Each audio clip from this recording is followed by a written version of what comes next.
என் அன்பு பிரியமே, தாக்கு பிடிப்பவர்களை இங்கு தப்பிப் பிழைப்பார்கள்.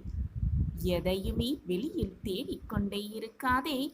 வெளியில் தேடுபவர்கள் வெறுங்கையோடு தான் அலைந்து கொண்டிருக்கிறார்கள் என்பதுதான் நிதர்சனமான உண்மை. உள்ளுக்குள்ளேயே தேடுபவர்கள்தான் இந்த உலகத்தையே வெல்கிறார்கள் என்பதுதான் நிச்சயமான உண்மை. உனக்கான தேடலை உன்னிலிருந்து துவங்கு என் பிரியமே. அதையும் உனக்குள்ளேயே தேடி கண்டுபிடி.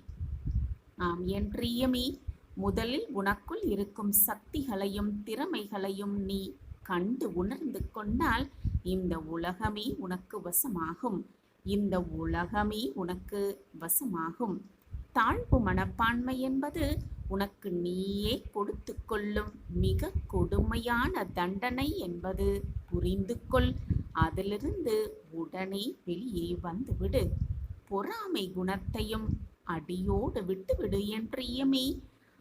அடிமைகளின் குணமாகிய பொறாமையை நீ கைவிடாத வரை உன்னுடைய வாழ்வில் வெற்றிகள் உன்னை கரம் பிடிப்பதில்லை என்பதை உணர்ந்து கொண்டு செயல்படு. உன்னை நீயே உறுதியாக்க கற்றுக்கொள். போனதை நினைத்து நினைத்து புலம்புவதை விட உன்னிடம் இருப்பதை வைத்து சந்தோஷமாக மாற்றிக்கொள்வதுதான் வாழ்வு.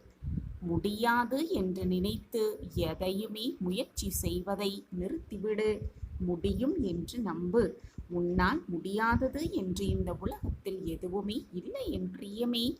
மரத்தில் எத்தனை இலைகள் பழுத்து எப்பொழுது உதிரப்போகிறது என்று மரம் யோசிப்பதே கிடையாது. மரம் அதை பற்றி சிந்தனையும் செய்யவும் செய்யாது.